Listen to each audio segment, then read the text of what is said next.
Listen, Mason, we need to talk. Dylan, not now, mate. I'm trying to record my February wrap-up. Yeah, well, that's the problem, ain't it? You didn't read enough this month. It's quite disappointing. It's a big deal. It's a Booktube channel. How can you create Booktube content if you ain't reading books? Well, it's not like I didn't read at all, is it? I've just had stuff to do. I've been busy. There was the... Now, shut up, you bastard. They don't care, and I don't care what your excuses are. You didn't read enough. You can have a pass this time, but I swear to God, if you don't do better in March, I'll kick your teeth in. Why is it always the violence with you, Dylan? You really, really need to see somebody about those impulses, because it's not healthy, mate. Oh, that's very insightful, that is, Mason. Everybody's a bloody armchair psychologist these days. Yes, okay, fine. I didn't read enough, and you're pissed off about it, but can you just go away? Get real, I ain't going nowhere. I'm staying right here to make sure you get some work done. Now do your intro. Hello everyone, Mason here. How are you doing? Today it's time for my February wrap-up. Well, we're cruising quickly along the highway of 2022, aren't we? February is in the rearview mirror. The wind is in our hair. The open road is with this metaphor isn't working. I can't believe we're this deep into the year, guys. I can't believe that February is gone. Already, we're in March. That's a third of the way through the year. What are we doing? What is time? What's happening? I'm going insane. I didn't read that much in February, if I'm honest. Life's been keeping me busy. I've been doing lots of writing, and I just didn't find that much time for reading, which is stupid because this is a Booktube channel. To be honest though, when it comes to feeling inspired and wanting to write, I just want to capitalise on it because there's going to be a dry spell at some point and I want to have done as much as possible before that happens. So yeah, let's talk about all the stuff that I did read. The Soulmate Equation by Christina Lauren. Alright, February has Valentine's Day. So why not read a contemporary romance? Well, Mason, you don't actually tend to enjoy contemporary romance that much. That's not true. I like contemporary romance. I enjoy it. I'm just picky. Look, Christina Lauren have a good writing style. It's easy to digest, the characters feel real, and they seem to have a genuinely good grasp of how people interact with each other.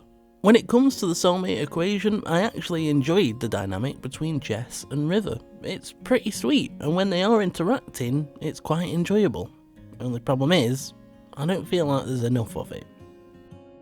The plot centres around statistician and single mother Jess. She's not actually looking for love, but then her friend pressures her into sending a sample to Genetically, a new company dedicated to matching soulmates through DNA. Oh, it's Genetically, Genetic Ally. I get it. I don't think I would have gotten it unless you pointed it out, but all the best jokes need explaining. Jess doesn't think that she's going to get a match. In fact, she kind of forgets about it, but then, of course, she does, and it's none other than the owner of the company, Hottie McHottie Pants, Dr. River Pena. Jess is familiar with him. He's a regular at her local coffee franchise, a man that she only knows as Americano, because that's the drink that he always orders. She doesn't like him very much though, thinks that he's a bit stuck up. Obviously she's not that keen on pursuing a relationship with a man that she thinks is a bit of a knobhead, but then Genetically offer to pay her a lot of money if she gives it a go, and since she's strapped for cash, she can't resist. Aww, all the best romances are based on financial gain. So it's your typical forced proximity story with a misunderstood male protagonist who everyone thinks is closed off and emotionless, but in reality just holds his cards close to his chest. He's kind of afraid of getting hurt. He's got a very big heart and he's actually quite nice. From there, everything works out pretty much the way you think it will. Like I said, Jess and River actually have a nice dynamic. I wanted things to work out for them. Jess does come across as a little bit judgmental at times, but for the most part she's a fleshed out character with believable motivations, and her interactions with her daughter and her grandparents are nice. As for River, he's hot, sweet, smart, career-driven, kind-hearted, and all of the flaws you think he has are mostly just Jesse's preconceived misconceptions. My main, and pretty much only problem with the Soulmate Equation is that when I'm reading a contemporary romance, I'm doing so to get those warm, fuzzy feelings from the lovely romance, and unfortunately, it takes forever to get to that part. Obviously, we also have to have the miscommunication trope because that's a staple of the genre, but because of that, there's so much time dedicated to the initial setup of the concept, the awkward phase where they're not sure of / don't like each other, and then the eventual clearing up of the miscommunication, that the romance is less than a third of the story. For the most part though, I enjoyed it. Is it the best contemporary romance I've ever read? No. Is it the worst? Definitely not. Is it worth a read? Yeah, sure, go for it. The Soulmate Equation is rated GE for good enough. Beside Myself by Anne Morgan. I'm not going to talk about this one too much because I did cover it in a full-length review linked in the description. What I will say is, I thoroughly enjoyed Beside Myself. It was by far the best book I read this month and probably the best one I've read in 2022. Above everything else, I enjoyed Anne Morgan's experimentation with narrative voice. She did things I've not seen anybody else do, and it ticked all the boxes for me. I've been getting more and more into writing recently, and because of that I feel like I've been paying more attention to the nuts and bolts of a story, the actual writing, the choices an author makes. The way in which Anne Morgan used narrative voice to drive character development and explore certain aspects of her story was so impressive. It's unique, hard-hitting, emotional, and I highly recommend it. So now we're getting into the stuff that I read for the Blind Guy In A Bookstore series. For anyone who's not familiar with that series, it's okay. I've only done one episode so far, but basically it's where I, a blind guy, go into a physical bookstore and point at a load of random books. After that, I chose one, you chose one, and the Wheel of Names chose one. Simple, right? Okay, not really, but mostly. It was actually quite fun, and it's something that I want to do again in the future. Well, I sort of have to, don't I? It wouldn't be a series if it was just one episode. The one I chose was Worst Idea Ever by Jane Fallon. It centres around two best friends, Georgia and Lydia. When Lydia starts an online business that struggles, Georgia decides to set up a fake Twitter account to offer some moral support. We've all done it, haven't we? No? Just me? Unfortunately, she ends up finding out some secrets she really wishes she hadn't, and things get a little bit crazy from there. There's plenty going on in Worst Idea Ever. Lots of stuff to do with the world of publishing because this is a book and the characters have to either like reading or writing books, damn it. There's friendship, parenthood, an adorable dog, possible adultery, and wine consumption. Because these are grown-up characters and they have to drink sophisticated alcohol. There's something to say about predictability with this one. Something that Worst Idea Ever taught me is that predictable doesn't always equal bad. It would have been so easy for Jane Fallon to craft some elaborate twist we would never have seen coming, but she didn't. She went for the simplest choice, which happened to be the best choice for the plot. Although I did call the plot twist, if you even want to call it that, early on, I was actually quite satisfied because everything else would have been pretty unbelievable. Something I've seen other reviewers point out is that the characters in Worst Idea Ever don't act their age. They're all in their 40s, and yet they act with the maturity of somebody in their early 20s. Which is pretty unfair if you think about it, because some 20-year-olds are quite mature. I'm 28, and I'm still a man-child, so most of them probably have more maturity than I do. The point is, the characters make a lot of questionable choices, and a lot of the time, it feels like they should know better. I have to say, despite not being the most believable plot, I think it's still worth a read. It's really not bad, it's just not flawless. The level of entertainment you find is going to dictate whether or not you find those flaws annoying. A large portion of the plot hinges on jealousy, which is an issue that could have been easily solved within the last 20 years of the characters' lives. There is an explanation given as to why it hasn't been, but it feels pretty weak. Fallon commits what I consider a sin when it comes to character development, and that is that one of the characters is single and childless. They're presented as being lonely, desperate, and somewhat broken, as if not settling down and starting a family is one of the worst things you could possibly do. At one point, they clean their house because they have nothing better to do. Right. There is some interesting social commentary on how you can never truly believe how somebody presents himself online. The lonely, desperate character has an online presence that makes them seem like they have everything they could possibly want, whilst behind the scenes, they're miserable. Yes, their misery is somewhat problematic, considering that it makes it seem like single people couldn't possibly be happy, but the social commentary itself is fairly intriguing. My main problem is that this is one of those plots that could be easily resolved if one of the characters would just tell the truth. Usually, in that sort of situation, the secret that's being kept is grim and gruesome. The character accidentally killed somebody in the past, or there's some dark secret that they don't want to be revealed because it could destroy the happiness that they've built. But the secret being kept in Worst Idea Ever is that Georgia started a fake Twitter account, which is silly if we're being honest. Georgia, you are a grown woman that's made many sensible life choices, and yet you can't admit that you started a fake Twitter account with good intentions, even though it would solve all of your problems. Why, Georgia? Why are you like this? Why?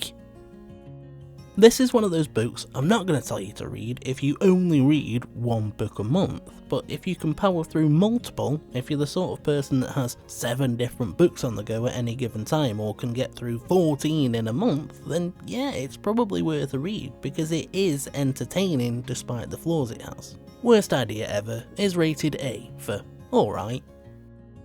Next up is The Marriage Pact by Michelle Richmond, which was your choice. I read this one because of you guys. The basic premise is that Jake and Alice get married, then they get invited to join an exclusive group known as the Pact, whose sole mission is to keep couples married forever, no matter what. There's all sorts of rules they have to follow which seem reasonable at first, but as time goes on they become more and more intrusive. This one is mental, guys. It's absolutely mental.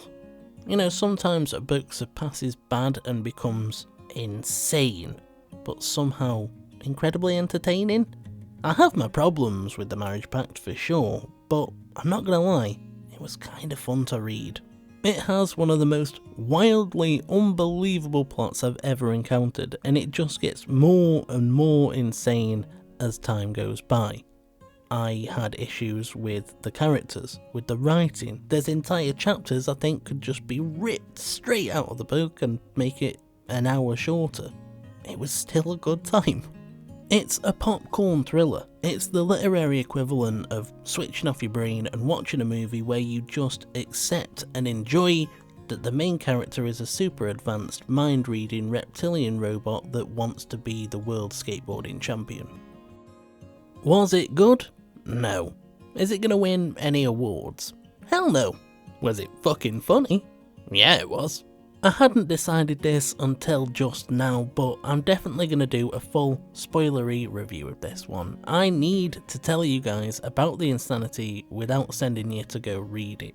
So yeah, look out for that one in the near future. Until then, I'll say that The Marriage Pact is rated BM for bloody mental. The last thing I need to talk about is Someone We Know by Cherie LaPena, which was chosen by the Wheel of Names. Dear listener, I need you to bear in mind what I just said about The Marriage Pact, because when I tell you that I DNF'd this book, I need you to understand how bad it must have been. With it being part of the Blind Guy in a Bookstore series, I wanted to get through this. I wanted to read the whole thing. I tried.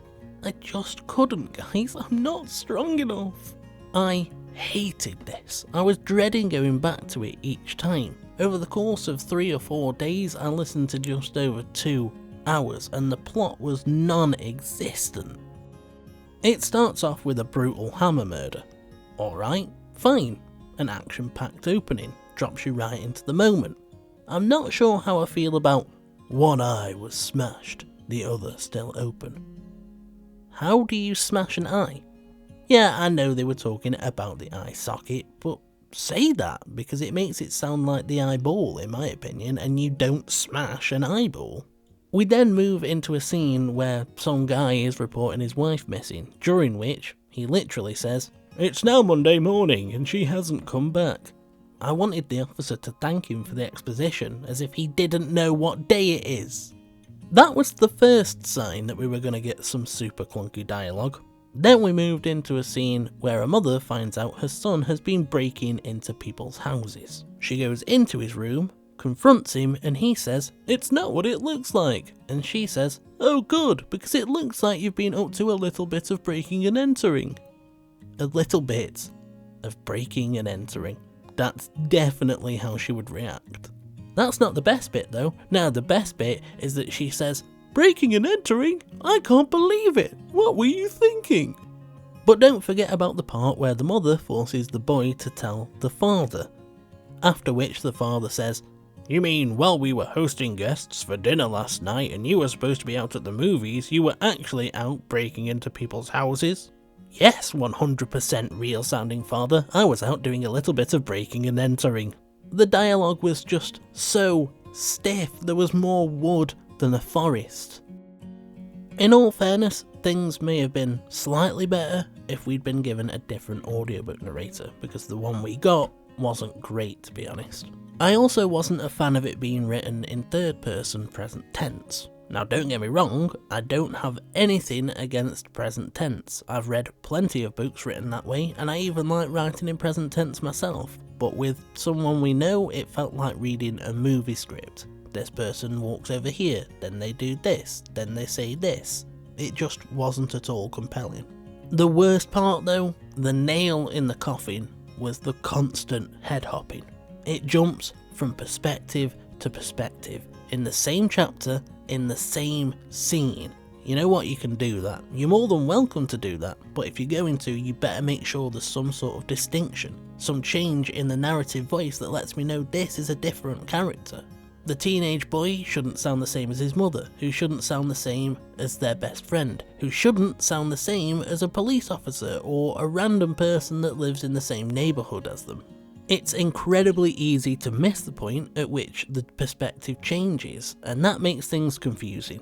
So in the end, the lack of plot, the clunky dialogue, and the fact that I wasn't a fan of the writing all combined to make me very unhappy. So I decided to just move on.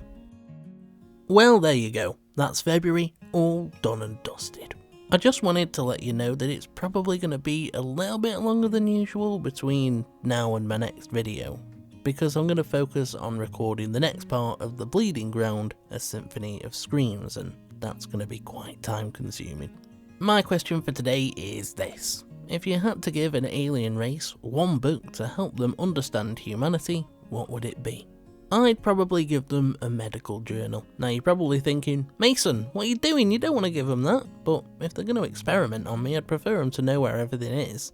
If you've enjoyed this video, the like and subscribe buttons are just sitting there, waiting to be pressed. Now press them, or I'll pay somebody to follow you around scraping nails down a chalkboard until you do. If you want to get in touch, say hi and have a chat, you know where the comment section is, and the link to my Twitter can be found in the description. Thanks ever so much for spending time with me today, guys. Until next time, take care. For now, I'm off, and you should have a good one.